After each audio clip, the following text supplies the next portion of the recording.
Hi, Sarah. Have you decided to quit your job yet? It's been 3 months since you married my son Andrew. You need to focus on having children. The best way to do that is to quit your job and become a housewife. You know the reason you're having trouble having children? It's because you're always so tired after coming home from work. Miss Jameson? I'm currently at work, so can we please talk about this later if it isn't urgent? Oh, is that so? I leave my smartphone on my desk due to work reasons. I get all sorts of messages related to work, so it's kind of distracting getting all sorts of messages from you. Why not just quit the job? You say that like it's so easy. I explained this before the wedding, but I can't just quit my job since I'm in an important position. You're just complicating things, aren't you? There are probably tons of replacements for someone like you. Actually, that's not really... If you don't quit, you'll have to divorce, you know? What? It's your duty to give your husband's parents grandchildren.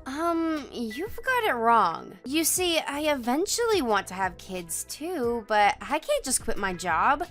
Andrew understands this. There's no way he does. I thought he talked to you about this. He's just being nice to you.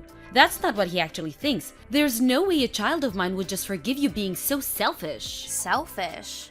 But I just... What you're doing is selfish no matter how you look at it. The husband's wife needs to prioritize what the mother-in-law says above all else. It's not an exaggeration if I say that you're my slave. Your slave? If you understand, then quit your job immediately. Hi, Andrew. Do you have a minute? Hey, Sarah. I just checked in the hotel and was just gonna take a bath. What's wrong? Your mother told me again to quit my job. What, again? She even told me that I was her slave. That's going too far. I thought I already explained the situation to her. Every time I talk to this about her, she gets hysterical. I see. According to her, you also actually want me to quit my job, but are just being kind to me. What? No. I only told her what I actually felt. The company's gonna be in huge trouble if you just quit. Yup. It really can't be helped. I explained this when I met your parents before getting married, but she must have forgotten. Well, my mom is the kind of person who won't listen to anything a person she thinks is beneath her says. Also, both my grandmother and great-grandmother were the type to quit their jobs once they got married. So maybe she saw this and assumed this was how things were supposed to be. That reminds me. I heard from your dad that your mom quit her job as soon as she got married. Yep, I've heard the same story before. Apparently, Mom really wanted to get married and half-forced Dad into it. Dad at the time was just 2 years into his job, so he actually wanted Mom not to quit her job. But Mom had apparently quit by the time he found out. So he did struggle financially, huh? Yup. Working after hours wasn't as looked down upon as it is today, so that's how he earned the money he needed until he got promoted and obtained a stable position at the company. I see. We've been talking for quite a while now. You see, Dad's asked me for advice or something concerning Mom. Your dad? Yes, I'll explain it to you when I get home. I'll be there tomorrow, so let's talk about what we should do about her from now on as well. Alright. Sorry for bothering you while you're busy. It's fine. It was an important matter. You can talk to me whenever. Okay, thanks. Well, good night. Good night. Miss Jameson!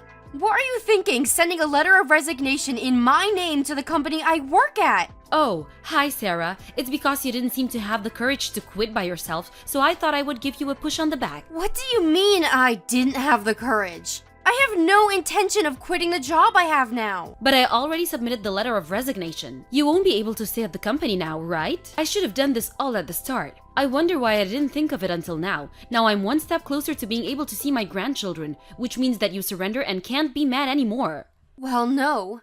I have no intention on quitting no matter what you do. What? If that's your attitude, then I understand. It's time for me to take action as well. What? Action? Goodbye! Sarah, did you quit your job? Today's a weekday and yet you seem to be home. Or is it that you plan on using up your paid holidays before quitting? Sending that letter of resignation worked great. Well, I guess I better teach you how to be a housewife now. Today's just a day off. Besides, there's no way something like that was going to be taken seriously. What do you mean? It was clear that that letter wasn't sent by me. You're saying they didn't accept it? Yup, it was sent to the shredder. What? Do you know how much effort I put into that? That was the best one I made out of many. It doesn't matter how much you made. They'll all go to the shredder. Why you? Is that how you talk to your superiors? If you want to make it like that, then I'm not sure you have the right to be so condescending while you depend on your husband to get by. What? It seems that Mr. Anderson has been complaining about you to my husband lately. Apparently, you're not happy with your husband's salary? I'm the one who manages the house. Just because I'm a housewife doesn't mean I have no right to complain. Well, I guess being a housewife has its own unique difficulties. But even if you put that into consideration, telling your husband to work overtime so that he'll earn more money, even when the company doesn't allow it anymore, is pretty unfair. In my opinion, you should just get a part-time job. What are you saying? It's the wife's job to stay at home and protect the house, and it's the husband's job to go out and earn money. I don't completely disagree with that idea, but there are also times when things need to be done differently. However, I do find it hard to understand why you'd be unhappy with your family's income, since your son has a job and has been supporting himself for years. And your husband, even though he doesn't work overtime anymore, is still a manager at a major company. Quit yapping! It isn't right for the wife to argue with her mother-in-law. Our family doesn't need a good-for-nothing like you. Divorce my son as soon as possible. Yup, I turned in my divorce papers yesterday. Along with yours too. What? My divorce papers? What are you talking about? Weren't you the one who suggested divorce to Mr. Jameson? You said that if he didn't start working overtime again, you'd divorce him. You even gave him a form filled out with your sign on it, right? Huh? Mr. Anderson couldn't do anything about it since his company doesn't allow overtime anymore. So he signed the papers as well and came with me and Andrew, who also submitted our divorce papers. What are you talking about? That's not what I meant. I have no idea what you were planning on doing, but it's clear that you're the one who brought up divorce to Mr. Jameson. That's not... I only meant to... Well, there's really no point in me getting involved. Mr. Jameson is going to hire a lawyer, so talk to him instead. A lawyer? Apparently, he's going to sue you for cheating on him with a male stripper. What?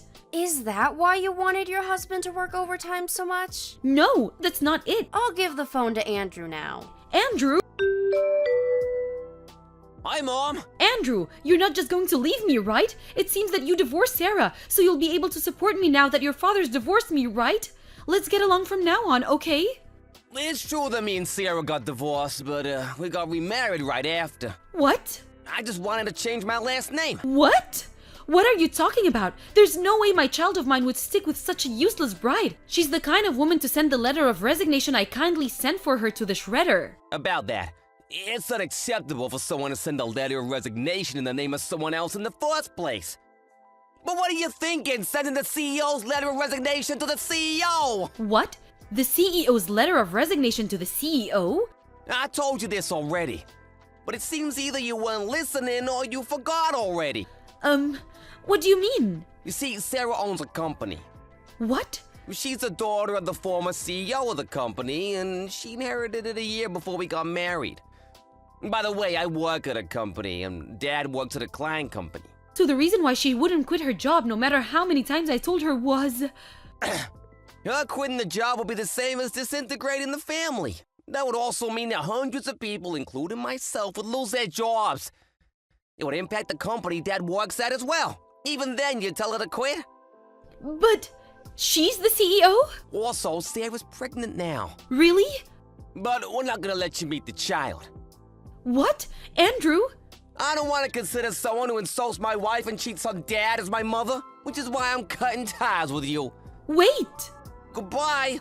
A few days later, Miss Jameson found a cheap apartment she could move into immediately and left the house. Apparently, the money she used on male strippers was taken from her and Mr. Jameson's savings account. All she got from the divorce was the money needed for a new apartment and 2 months' worth of money to live on. Not taking any alimony was probably Mr. Jameson's final form of pity to his ex-wife, who was a housewife for 30 years. But still, it's hard to begin supporting yourself after you haven't had a job for 30 years. It seems that she's having trouble at the part-time job she was finally able to find. I saw her apologizing with tears in her eyes to a high schooler a few days back. Apparently, this male stripper she was cheating on Mr. Anderson with left her, now that she has no money.